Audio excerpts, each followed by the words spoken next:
All artists hope that their work will communicate, that it will be understood. However, I can get into a trap if I speculate about how my work is being perceived by the audience. They're sitting against the fourth side of the room. We're bound to ask ourselves, are they understanding what I'm trying to communicate? Do they like it? Are they bored? But we can't cater to the audience. It doesn't make our work better.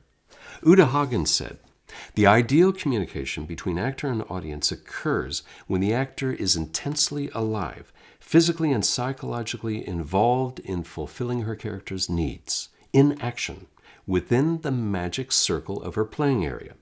Then, as if by a powerful magnet, the attention of the audience will be drawn into the circle, free to become involved in the life being revealed, to empathize with it, to be surprised by it, and hopefully be enlightened by it."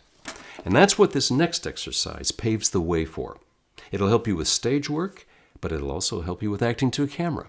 It'll ultimately help you feel comfortable on stage or on set and replace fear with a focus. You're going to prepare and present an imaginary 1-minute phone call. You're coming from someplace else, something happened to you so that you need to make this phone call, and after the phone call, you will be leaving for a specific reason. So find a comfortable place in your home where you might have this conversation. You can be standing or sitting, not lying down or looking up the ceiling. You have to face the fourth side.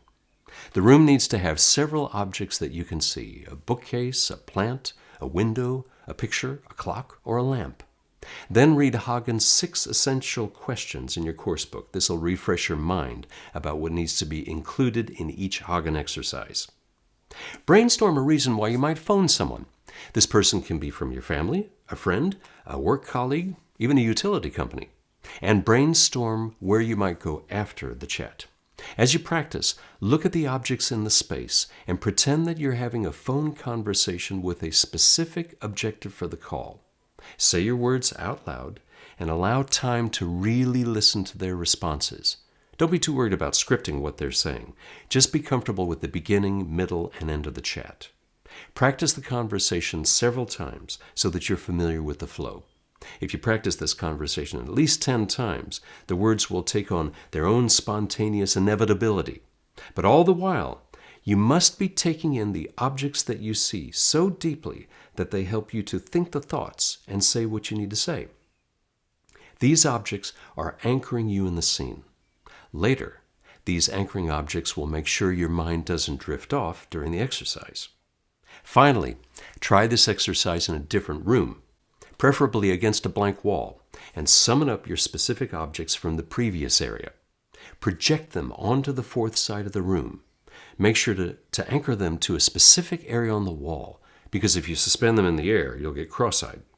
Make it a game of trying this exercise in a number of different locations, while still summoning up your anchoring objects. The magic of this exercise is that when you eventually try this before an audience, or in front of a camera, the audience imagination will be fired up alongside you, and they will instinctively visualize what you're looking at. And like a powerful magnet, you will be drawing them into the magic circle with you. Break a leg.